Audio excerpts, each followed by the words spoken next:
أعوذ بالله السميع العليم من الشيطان اللعين الرجيم بسم الله الرحمن الرحيم الحمد لله رب العالمين الأول والآخر والظاهر والباطن وعلى كل شيء قدير والصلاة والسلام على سيدنا وحبيبنا وشفيعنا سيد الأنبياء والمرسلين وعلى أهل بيته الطيبين الطاهرين المعصومين المنتجبين المظلومين અમ્મા બાદ. અમારા ખોજા TV radio અને એરવેસના માન્ય શ્રોતાજનો, આજકાલ મા બહેનોના સવાલો વધુ પ્રમાણમાં આવે છે. આ પણ એક આપણી માતા યા બહેન તરફથી સવાલ આવ્યો છે, એ તમારી સામે હું રજૂ કરું છું. પણ એ પહેલાં આપ સર્વે લોકો ખોજા ટીવી રેડિયો અને એરવેસના માન્ય શ્રોતાજનો કે જે અમને રેવિન્યુન ટાપુ અને સૈન્ધોની પાટનગરથી સાંભળી રહ્યા છો, આ કાર્યક્રમ રેવિન્યુનથી પ્રસારિત થઈ રહ્યો છે. આ કાર્યક્રમની અંદર તમે સંખ્યાબંધ હાજર થઈ અમને સાંભળી રહ્યા હશો. તમે આ પ્રોગ્રામમાં રસ ધરાવો છો એ જાણી અમને ખુશી ઉપજી રહી છે, અને એના માટે અમે કોશિશ કરી રહ્યા છીએ કે તમારો જવાબ જલ્દી અને વહેલી તકે આપીએ કે જેથી તમને સંતોષ મળી જાય. બહેનજી અથવા માતાજીની દરખાસ્ત છે કે આનો જવાબ ખોજા ટીવી રેડિયો ઉપરથી આપવામાં આવે, કે જેથી બધી બહેનજીઓ માતાજીઓ આને પૂરી રીતે સાંભળે અને જે એને પગલાં લેવા હોય એવી રીતે પોતે વર્તે. તો સવાલ નમાઝે જુમ્મા બારામાં થઈ રહ્યો છે. જ્યારે અમે નમાઝે જુમ્માની અંદર જઈએ છીએ તો અમને કહેવામાં આવે છે કે તમારે ઓરતો ઉપર, સ્ત્રીઓ, બૈરીઓ ઉપર નમાઝે જમાઅતમાં આવવું એ પણ બરાબર નથી, કે તમે ઘરે પડો, અને ખાસ કરીને નમાઝે જુમ્મામાં તમારા માટે આવવું મકરૂહ છે. તમે નમાઝે જુમ્મામાં આવી શકતા નથી, તમને ઘરે રહેવું જોઈએ. આ તમારા માટે નથી, નમાઝે જુમ્મા અમે મરદો માટે છીએ. તો આનું અમે કેવી રીતે કરીએ? શું અમે ખુતબો ન સાંભળીએ?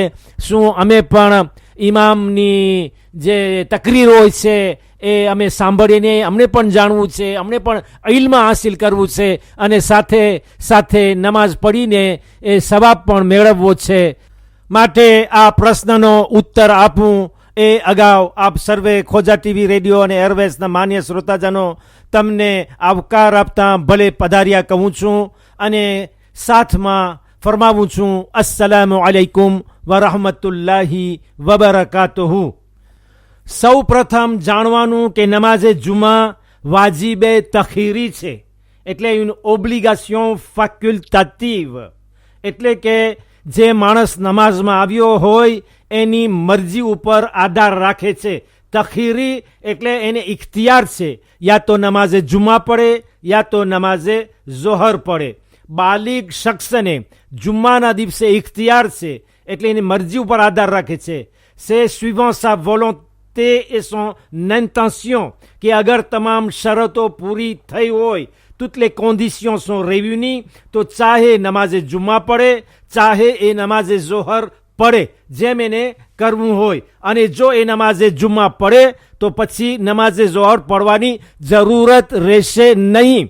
નમાઝે જુમ્મા પડે તો નમાઝે જુમ્મા થકી એની નમાઝે ઝોહર માફ થઈ જાય છે, અગર એ નમાઝે જુમ્માને પડી લીધી હોય. અને એના પછી અગર નમાઝે ઝોહર એને પડવી હોય તો એ એની મરજી ઉપર આધાર રાખે છે, એના ઉપર નમાઝે ઝોહર વાજિબ નથી. ફરી કહું છું કે એના ઉપર નમાઝે ઝોહર વાજિબ નથી. પડવી હોય તો એમ કરી શકે છે. એ નમાઝે ઝોહર એના ઉપર માફ થઈ ગઈ, કારણ કે નમાઝે જુમા પડી લીધી. પણ હવે એના જેટલા કન્ડિશનો છે એમાંથી એક કન્ડિશન છે, આગા ફરમાવે છે કે મુકલ્લફ એટલે કે બાલિગ જણ પુરુષ હોવો જોઈએ. મુકલ્લફ એટલે નમાઝે જુમ્મામાં જે માણસ હાજર થયો હોય, નમાઝે જુમ્મા પડતો હોય, એ બાલિગ હોય અને જણ પુરુષ મરદ હોય. સ્ત્રીઓ માટે, ઓરતો માટે નમાઝે જુમ્મામાં હાજર રહેવું વાજિબ નથી. પાછો હું પડું છું કે સ્ત્રીઓ માટે, ઓરતો માટે, બૈરીઓ માટે નમાઝે જુમ્મામાં હાજર રહેવું વાજિબ નથી. એટલે આગા એમ નથી કહેતા કે તમે નમાઝે જુમ્મામાં આવી શકતા નથી. અગર તમે નમાઝે જુમ્મામાં આવો તો મકરૂહ છે. મકરૂહ શબ્દ ક્યાંય વાપર્યો નથી. એમ નથી કહેતા કે ન આવો તો વધારે સારું, એમાં મુસ્તહબ છે, અને ન આવવામાં સવાબ છે, આવવામાં સવાબ નથી, એવા શબ્દો નથી. એના ઉપર વાજિબ નથી, એટલે ઓરતો માટે દેવવાર નથી, એની ફરજ નથી, એના ઉપર લાઝિમ નથી કે તે એને આવવું જ જોઈએ. એ ન આવે તો કોઈ વાંધો નથી, અને આવે તો પણ કોઈ વાંધો નથી. એ નમાઝે જુમ્મા બીજા મરદોની જેમ પડી શકે છે, અને નમાઝે જુમ્મા પડી લીધી તો એના પછી એના ઉપર નમાઝે ઝોહર રહેતી નથી. જેવી રીતે કે નમાઝે ઈદ છે, નમાઝે ઈદ એ ફિત્ર છે, નમાઝે ઈદ અલ અઝહા છે. એમાં તો આગા ફરમાવે છે, મસઅલો છે 1537, 1537 નંબરનો મસઅલો છે. એ જ તવઝીઉલ મસાઇલનું પાનું છે 394, પાશ છે 394. એમાં આગા ફરમાવે છે કે ahvate mustahab છે, ahvate mustahab છે. એટલે il est très recommandé કે ઓરતો નમાઝે ઈદ માટે ન જાય. ahvate મુસ્તહબ છે કે ઓરતો માટે નમાઝે ઈદ માટે ન જાય. એટલે અહીંયા તો આગા કહે છે કે નમાઝે ઈદમાં ન જાય એ એના માટે વધારે સારું છે, મુસ્તહબ છે, સવાબ છે. એટલે ઓરતો માટે મસ્જિદની અંદરમાં અથવા જે જગ્યામાં નમાઝે ઈદ થઈ રહી હોય, મેદાનમાં થઈ રહી હોય, ખુલ્લા આસમાન નીચે, તો ત્યાં એને જવાની કોઈ જરૂરત નથી. પણ એ શબ્દો નમાઝે જુમ્મામાં વાપરવામાં નથી આવ્યા. ભલે જુમ્મા ઈદનો દિવસ છે, એ કહે છે કે સ્ત્રીઓ માટે, ઓરતો માટે, બહેનો માટે નમાઝે જુમ્મામાં હાજર રહેવું વાજિબ નથી. એટલે એનો દેવવાર, એની ફરજ, એની લાઝિમ નથી. અને આવવું હોય તો આવી શકે છે, ન આવવું હોય તો એની મરજી ઉપર આધાર રાખે છે. આવશે તો ફરિશ્તાઓ તેનો આવકાર કરશે, અને જરૂર એને સવાબ મળશે. એ સવાબથી ખાલી નહીં જાય, અને સાથે સાથે એ ખુતબો પણ સાંભળશે, ઇલ્મ લેશે, એને હિદાયત મળશે, એને ઘણું જાણવાનું મળશે. મરદ કરતાં ઓરતને ઇલ્મ હાસિલ કરવું વધારે જરૂર છે, કારણ કે તે એક માં છે, એના ખોળામાં બચ્ચાઓ રમે છે, મોટા થાય છે, પરવરિશ પામે છે, એને ઇલ્મ મળે છે. એના દૂધની સાથે બચ્ચાઓને ઇલ્મ પણ પાય છે.